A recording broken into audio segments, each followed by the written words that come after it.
On the 9th of October 2017, inside the police department of Texas Tech University, an officer named Floyd East Jr. is sitting at a desk in the briefing room filling out routine paperwork for a misdemeanor drug arrest. It's the kind of processing that happens dozens of times a week on any college campus, nothing about it out of the ordinary. Beside him, unhandcuffed because nobody in that room sees him as any kind of threat, sits the 19-year-old he just booked less than an hour earlier. A few minutes into small talk while the paperwork gets finished, the officer answers a simple question about whether he has kids at home, how many, how old they are.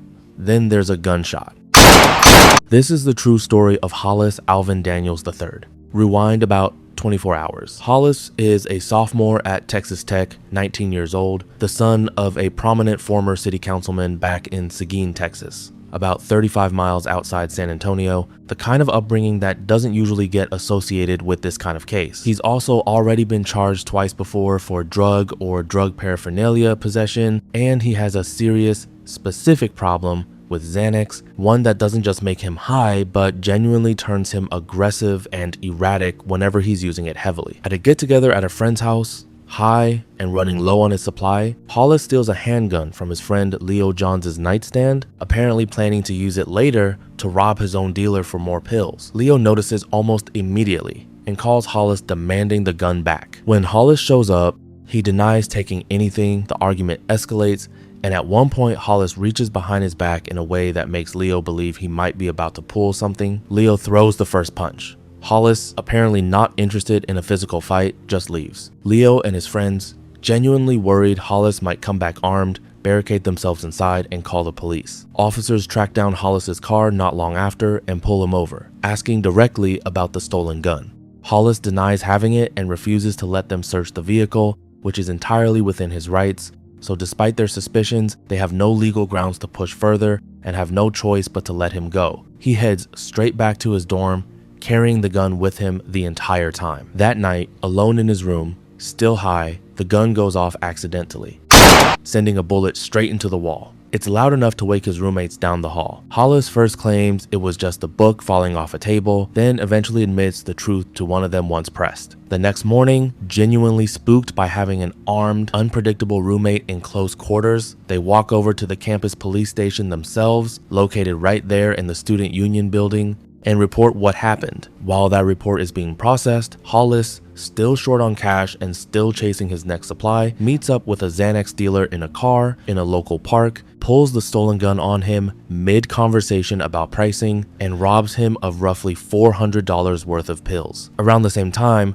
entirely unaware any of that just happened, officers arrive at his dorm for a welfare check tied to the earlier gunshot report. They let themselves in with a master key, search the room thoroughly, and find a pellet gun sitting in plain sight, but not the real one, since Hollis still has it on him out in the park. Then, in the middle of that search, Hollis walks straight back into his own dorm room. He initially gives officers a fake name using one of his roommate's identities, but they recognize him almost immediately and detain him. During the pat-down that follows, his sagging pants happen to shift as an officer adjusts them out of the way, and the gun slides down into his pant leg completely unnoticed. Officers do find drugs on him during that same search though, which is enough on its own to make an arrest. On the ride to the station, the gun works its way loose and falls out of his pants in the back of the patrol car. Body camera and dash footage would later show Hollis quietly retrieving it and tucking it back into his clothes, undetected, while sitting in the back of a police vehicle on his way to be booked. At the station, Officer East brings Hollis into the briefing room to finish the arrest paperwork for the drug charge. Because Hollis doesn't come across as dangerous, mid-drug arrest, cooperative, calm, he's left unhandcuffed while the two of them sit there together for roughly half an hour. According to body camera footage later shown at trial, Hollis quietly works the hidden gun down toward his ankle, moving it little by little, all while keeping the officer distracted with easy, friendly, small talk. Then, on camera, Hollis racks the slide of the pistol, deliberately chambering around rather than firing something already loaded and ready to go, pulls the gun free, points it, and shoots him. Officer East doesn't survive it. Hollis grabs the body camera off the table where it had been sitting, apparently under the impression that taking it would somehow erase the evidence of what had just happened, and takes off running. Down the hall, another officer hears the shot, runs to the briefing room, and finds East on the floor. He immediately alerts the university, and Texas Tech activates its full campus emergency alert system, sending shelter-in-place warnings to thousands of students and faculty across the entire campus within minutes. About 90 minutes later, Hollis is spotted and taken into custody near the Lubbock Municipal Coliseum, the stolen body camera, and the murder weapon recovered right where he was caught. When officers question him afterward, he doesn't try to deny any of it. He tells them plainly, almost immediately, that he did something illogical and that he'd, in his own words, messed up badly. What happened next took years to actually resolve.